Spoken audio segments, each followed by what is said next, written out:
We're going to the White House and the press secretary, Karoline Leavitt. Lowering prices to make everyday life more affordable for working Americans. The president will visit Thermo Fisher Scientific in Ohio and give remarks at Verst Logistics in Kentucky. On Thursday, President Trump and the First Lady will host a Women's History Month event in the East Room.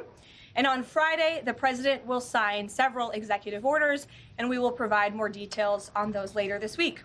As President Trump shared with the American people last night, the United States military is making tremendous strides towards achieving our military objectives for Operation Epic Fury. 10 days in, this campaign has been a resounding success thus far, and America's warriors are winning this important fight at an even faster pace than we anticipated. More than 5,000 enemy targets have been struck so far. Iran's ballistic missile attacks are down more than 90%, and their drone attacks are down by approximately 85% since the start of Operation Epic Fury. The United States is also annihilating the Iranian regime's navy, and we have destroyed more than 50 Iranian naval vessels, including a major drone carrier ship. None of the regime's vessels are operating in major regional waterways, and the Iranian Navy has been assessed as combat ineffective. The trend is clear. U.S. combat capabilities are increasing and growing more lethal and dominant by the day, while the Iranian terrorist regime's ability to respond has rapidly declined. Now, the U.S. military is moving to dismantle Iran's missile production infrastructure. Our incredible B-2 bombers recently dropped dozens of 2,000-pound penetrator bombs on deeply buried missile sites. Last night, President Trump reiterated his commitment toward keeping oil flowing through the Strait of Hormuz so the United States and all of our allies can receive their energy needs. President Trump will not allow rogue Iranian terrorists to stop the freedom of navigation and the free flow of energy. Let me be clear. It is a good thing to wipe out terrorists who indiscriminately target civilians and attempt to hold the global economy hostage. And President Trump should be commended for doing so. As the president made unequivocally clear to the remaining elements of this terrorist regime in his statement yesterday, if they do anything to stop the flow of oil or goods within the Strait of Hormuz, they will be hit by the world's most powerful military 20 times harder than they have been hit thus far. Moving forward, the stated objectives for Operation Epic Fury remain the same. Destroy the terrorist regime's ballistic missiles, raise their Iranian missile industry to the ground, ensure their terrorist proxies can no longer destabilize the region, and ensure that Iran never obtains a nuclear weapon. President Trump remains confident these goals will be accomplished in swift fashion. As for the oil, President Trump fully expected the rogue Iranian regime to try and disrupt the global markets. That's why President Trump and his energy team have been planning for this long before the strike and have moved quickly to address these temporary disruptions. Thus far, the Trump administration has offered political risk insurance to tankers operating in the Gulf. The Treasury temporarily waived certain oil-related sanctions, and the commander-in-chief has offered the U.S. Navy to escort tankers when necessary. The president and his energy team are closely watching the markets, speaking with industry leaders, and the U.S. military is drawing up additional options following the president's directive to continue keeping the Strait of Hormuz open. I will not broadcast what those options look like, but just know the president is not afraid to use them. Rest assured to the American people, the recent increase in oil and gas prices is temporary, and this operation will result in lower gas prices in the long term. Once the national security objectives of Operation Epic Fury are fully achieved, Americans will see oil and gas prices drop rapidly, potentially even lower than they were prior to the start of the operation. And we will live in a world where Iran can no longer threaten the United States or our allies with a nuclear bomb. On another matter here at home, President Trump is urging Congress to pass the Save America Act, one of the most critical pieces of legislation in our nation's history. The Save America Act is overwhelmingly popular with all Americans because each provision is rooted in common sense. The Save America Act has 5 simple requirements as requested by the President of the United States. Number 1, voters have to show ID to cast a ballot in an American election. Very simple. 90% of Americans, including more than 80% of Democrat voters, agree with this.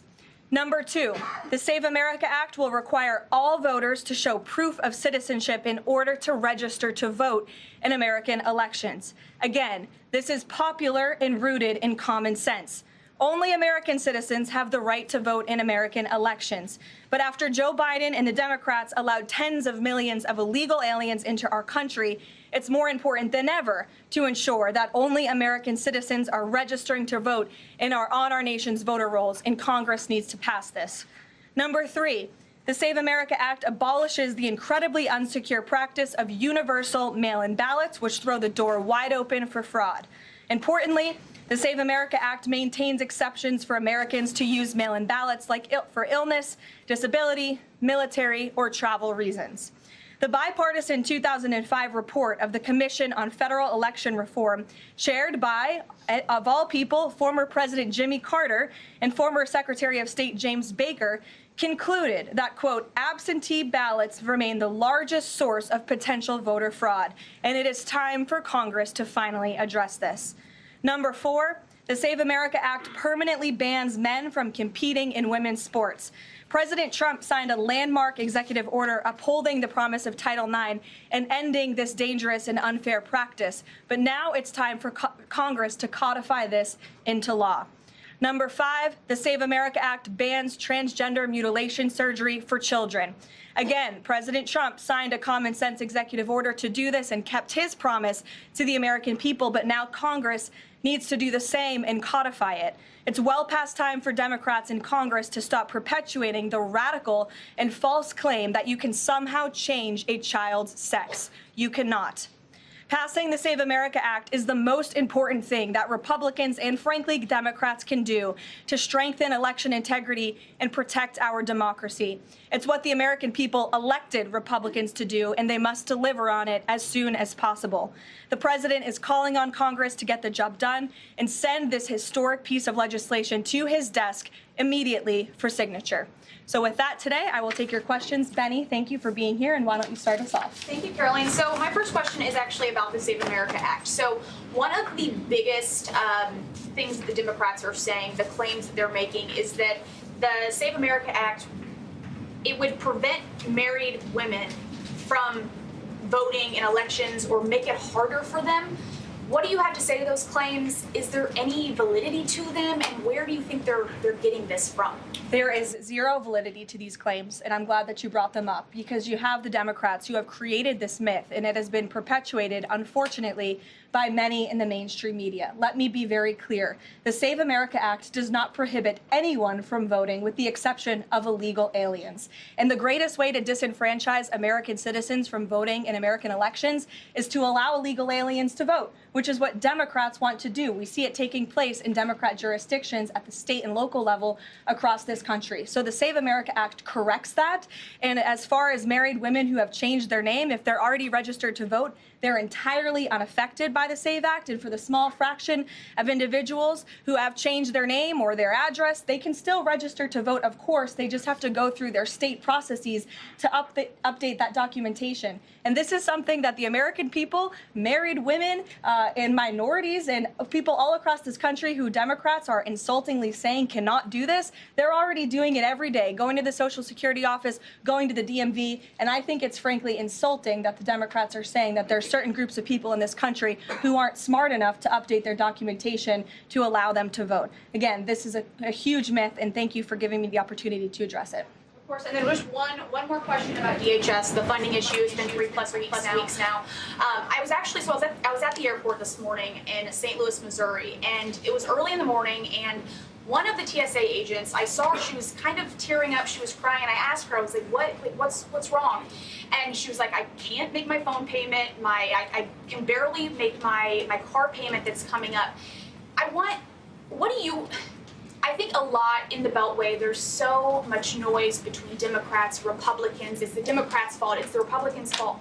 But what is the White House's message to the American people that are struggling because they're not getting that paycheck? Take away the politics. What do you have to say to those people? President Trump wants the Department of Homeland Security He wants TSA, he wants FEMA, he wants the brave men and women of our United States Coast Guard to receive their paychecks, and he wants this department to be fully funded and fully reopened. And so to any American out there who is struggling without a paycheck, we know there's more than 100,000 of you across the country. To any American out there who is showing up to an airport and facing incredibly long wait times and lines, call your Democrat member of Congress and tell them to fund the Department of Homeland Security. That's what President Trump wants to do, and it's completely ridiculous that the American people are suffering as a result of these partisan games that are being played by Democrats on Capitol Hill. Thank you. Steve.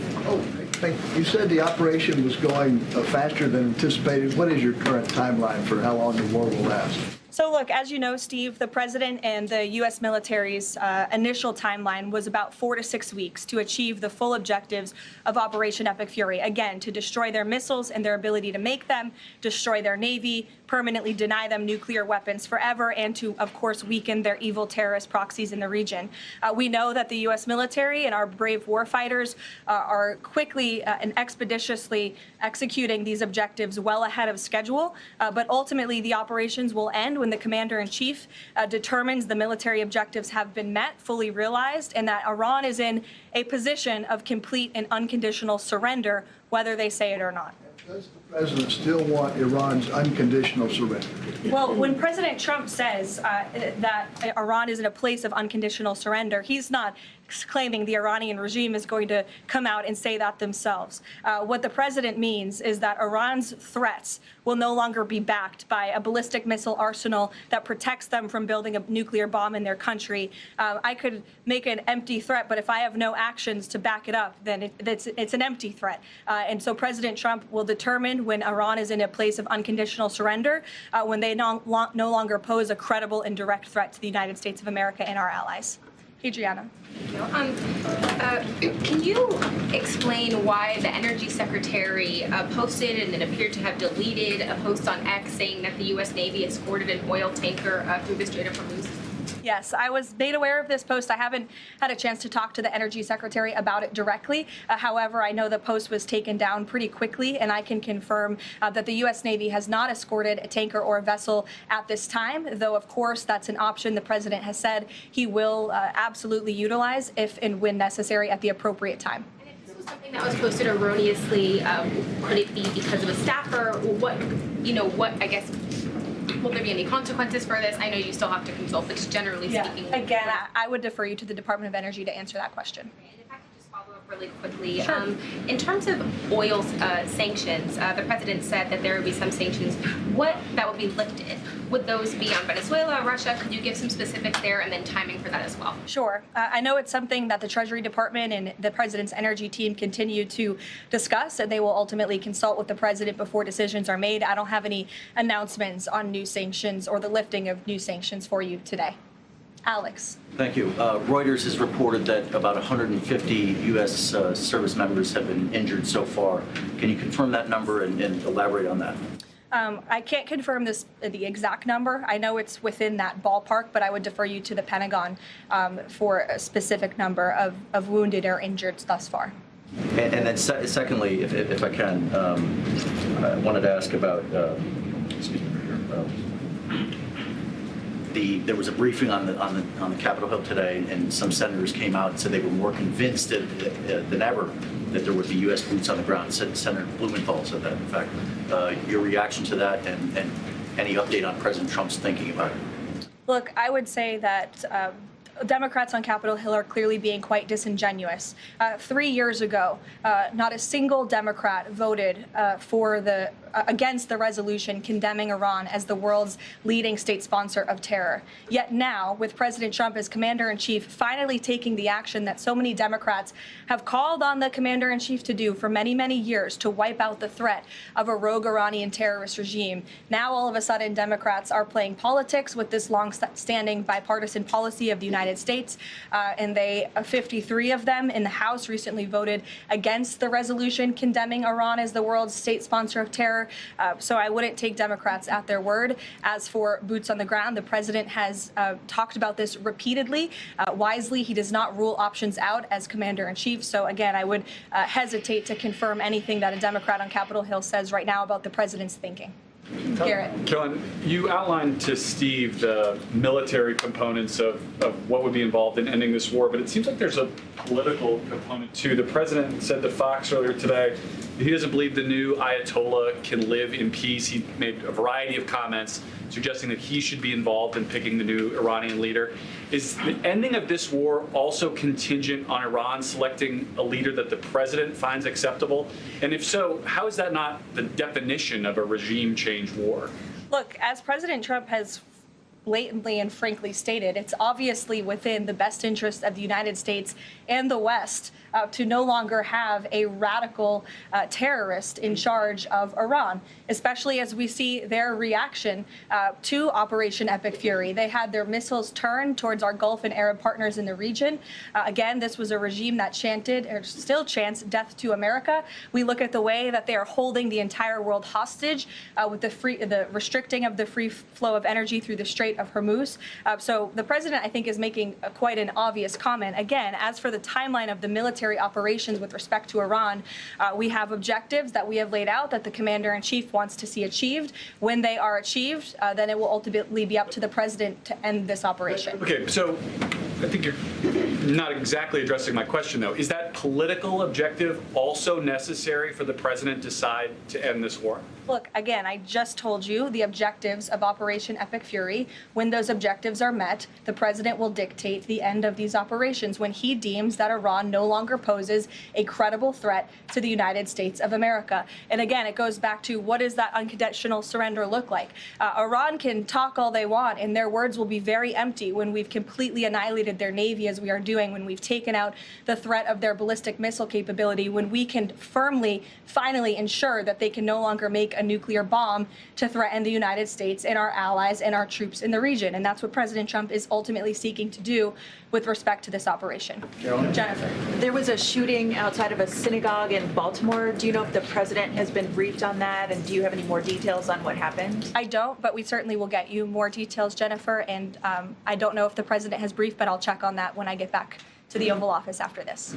Sure. Thanks, Karoline. The president said yesterday for the first time that he had to strike Iran because he believes that Iran was going to strike U.S. targets within 7 days. And then he bumped that down later to 3 days. Where is he getting that? Well, that's not the first time the president has said that he chose to launch Operation Epic Fury because he felt as though Iran was going to strike the United States and our assets in the region first. Again, I addressed this in the last briefing. This was a feeling the president had based on facts provided to him by his top negotiators who had been engaged with the Iranian regime in a good faith effort. The Iranian regime was lying, deceiving the United States of America, clearly trying to continue their nuclear program to create a bomb that would, of course, threaten the United States of America.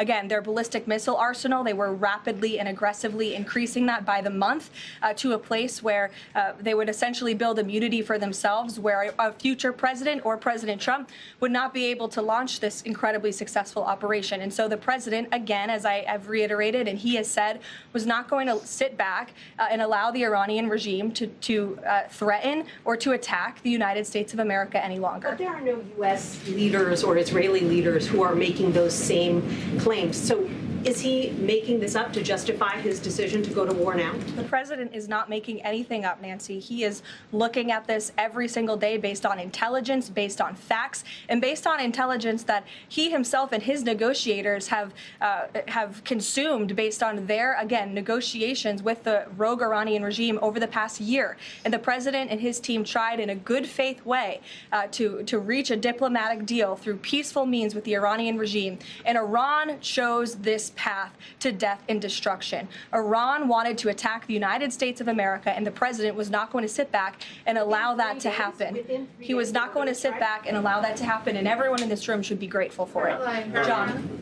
Thanks a lot, Karoline. Two questions for you. One has to do with a follow-up to your statement that you made at the beginning of the briefing regarding the Save America Act. Sure. Yesterday, the Senate Majority Leader John Thune spoke on the effort to potentially have a filibuster broken, the rules for the filibuster broken. He said the votes aren't there, one, to nuke the filibuster, and the votes aren't there for a talking filibuster. He says That's the reality. What's your reaction to what Senator Thune said?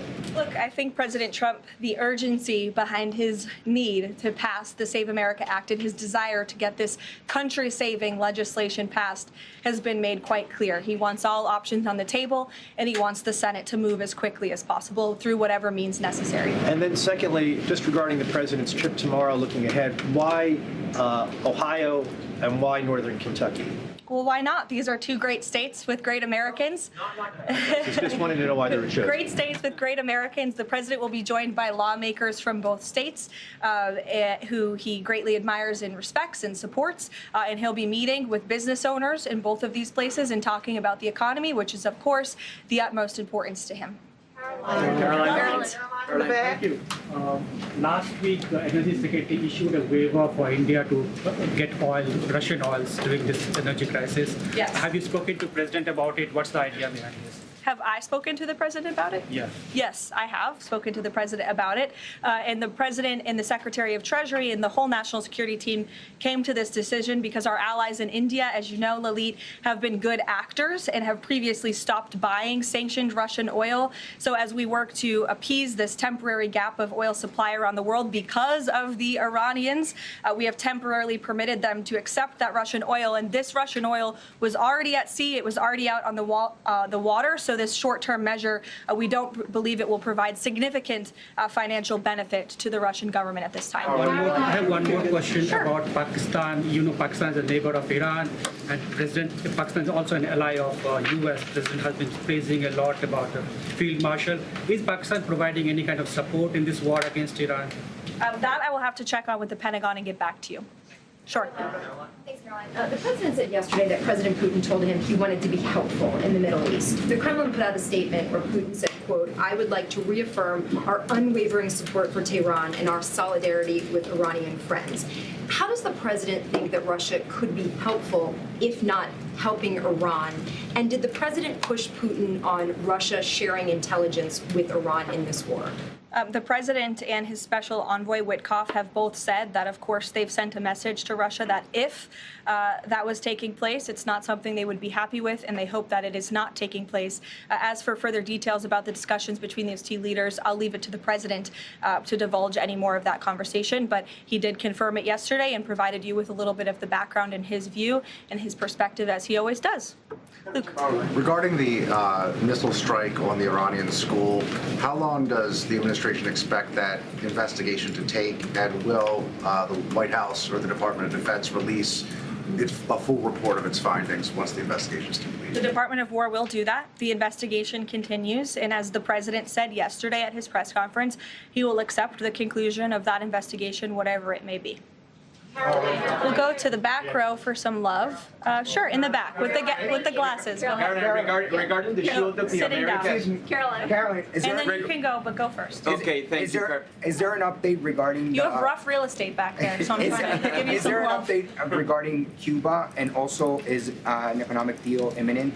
Sure. I don't have any updates on Cuba for you today. Obviously, this is something the administration is actively dealing with. The president's made it quite clear it's his belief, based on fact, that the Cuban regime is bound to fall. The country is obviously in a very weak place, economically speaking. The people are crying out for help, and the president believes and knows that the Cuban regime wants a deal. So as you know, Secretary of State Rubio has been engaged in those conversations as directed by the president. I don't have any updates for you today, though. Thank you, Caroline. Regarding the Shield of the Americas, the initiative by President Trump this weekend, big names, a lot of countries, but some notable absences. For instance, Colombia, which is a key ally with the United States in terms of counter-narcotics. And President Gustavo Petro was here at the White House, and he met with President Trump. Why wasn't Colombia invited to the Shield of the Americas? I don't think we're seeing the level of cooperation we quite want to see yet from the Colombian government to invite them to the Shield of America's event in PACT, but we certainly hope that this newfound organization will expand and we can continue to invite additional member countries. But there was quite a few countries there. I believe there were 17 countries represented, 12 heads of state with the president over the weekend. They signed a defense agreement with all of our military militaries to emphasize the need to combat drug cartels through Latin America in the Western Hemisphere, and ultimately, of course, to curb the illegal trafficking of drugs to the United States, which is the president's utmost priority in all of this. So it was a great event on Saturday, and we look forward to the coalition expanding. Kelly in the back. Caroline, thank you. Good to see you. I want to get back to another question that was asked earlier. It talked about the political aspects, but there's also the ideological and the spiritual aspects of what Iran has said for 47 years. Death to America, death to Israel. And we've just finished talking about the fact that terror has been around the world. Iran has been the nexus of that in so many ways. Has the president stated clearly to the American people why this is such an imminent threat in order for Democrats on Capitol Hill and Republicans and the American people to understand how imminent the threat was? I think he has, Kelly. I mean, you've heard from the president on an almost daily basis over the course of the past 10 days. You've heard it from me at this podium. You've heard it from the Secretary of War, the Secretary of State, the Vice President of the United States. You know, the president's top cabinet and his officials have been repeatedly explaining to the American public the threat that Iran has posed to our country in this moment, but of course, over the course of the past 47 years. And their words, again, chanting death to America, speak for themselves. Go ahead. You can follow up. Why the division within the American people? I realize that we have the people are talking about the War Powers Act. They're talking about all kinds of issues. But have people forgotten just how imminent that threat was? If they keep saying death to America and death to Israel, they mean it. Look, I don't think the American people have forgotten, but I think Democrats on Capitol Hill, they have not forgotten, but they are just so plagued with this resistance to President Trump on everything that they do that, again, they can't even rally behind the common sense, bipartisan, longstanding principle of the United States of America that Iran absolutely poses a threat to the United States, that Iran is the world's leading state sponsor of terrorism. And I think that's reflected, again, in their voting pattern. In 2023, every single member of the House of Representatives, with the exception of one, I believe the final vote was 412 to 1 in 2023 for a resolution condemning Iran as the world's state leading sponsor of terror. And now in this year, under this president in 2026, 53 Democrats voted against that exact same resolution with the exact same language. I don't think that's a change in the threat that Iran has posed to the United States. I think it's a change in the Democrat Party's thinking and their vicious hatred for President Trump. Danny?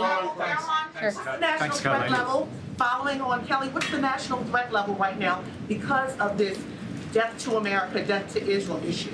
I believe the Department of Homeland Security and the FBI have repeatedly and continuously provided updates on the threat level to the homeland. I don't want to speak on it out of turn from up here, but of course, the federal government is continuing to coordinate and partner with local law enforcement agencies across the ground to thwart potential threats to the homeland. This is something the administration obviously takes very seriously. We are thwarting threats that, frankly, most Americans don't know about because they never make headlines, but that's the great work that the Department of Homeland Security is doing, and it emphasizes and underscores the point of why Democrats need to fund and reopen fully the Department of Homeland Security right now. Danny? On the Iranian school, why did President Trump say yesterday that Iran may have Tomahawk missiles when there are only 3 other U.S. allies plus the U.S. that have those missiles and therefore could... Look, again, as the president said yesterday, he will accept the conclusion of this investigation by the Department of War. I know there's been a lot of speculation in the media about who may be responsible for this. We're not going to get ahead of the Department of War and the conclusion of that investigation. The president has a right to share his opinions with the American public, but he has said he'll accept the conclusion of that investigation. And frankly, we're not going to be harassed by the New York Times, who's been putting out a lot of articles on this, making claims that have just not been verified by the Department of War, to quickly wrap up this investigation because the New York Times is calling on us to do so. Thank you. Hi, thank you so much. Karoline, with the DHS currently under a partial Democrat shutdown, does the administration have any specific concerns about potential impact on Homeland Security or intelligence monitoring of sleeper cells inside the United States? And do you have any comment on the bombing, the two individuals that bombed New York City or tried to? Yeah, it was absolutely despicable to see that attack in New York City. I know the FBI is investigating, and the Department of Justice and SDNY have announced they are charging those two individuals and alleged terrorists, and I know they won't rest until justice is sought in this case. Daniel. Thank you, Karoline. Appreciate it. Millions of Americans are filing taxes for the first time since the president signed the One Big Beautiful Bill Act into law. New reports say that new IRS data says that the average federal tax refund is around $3,800, a little bit up from the last period of last year. Does the president believe that the average federal tax refund increasing this year could provide a little bit more economic growth, something that he's been very focused on as the year progresses? Absolutely. And Americans are going to start benefiting from the fruits of President Trump and Republicans' labor through the passage of the One Big Beautiful Bill and these historic tax cuts. We are midway through tax season, so just to provide an update from the Treasury Department that just went out moments ago, nearly 63.5 million tax returns have been processed thus far, 45% of the anticipated total number of tax returns by April 15th, so don't forget to file your taxes, people. And the average refund this year is more than $3,700. And we know that more than 27.5 million individuals who have filed their tax returns thus far have claimed at least one of President Trump's new tax cuts. Over 3.5 million returns have claimed no tax on tips. Over 15.5 million returns have claimed no tax on overtime. Over 9.2 million returns have claimed the enhanced deduction for seniors. And over 690,000 returns have claimed no tax on car loan interest. And another amazing statistic, nearly 3.5 million Trump accounts have been opened for children in our country thus far. So we look forward to, I know the Treasury Department continues to look forward to seeing these checks go out the door and into the pockets of hardworking Americans, and the president will be meeting with them himself tomorrow on the road in both Ohio and Kentucky, and we look forward to seeing you all there. Thank you, guys. Thank you, Karoline.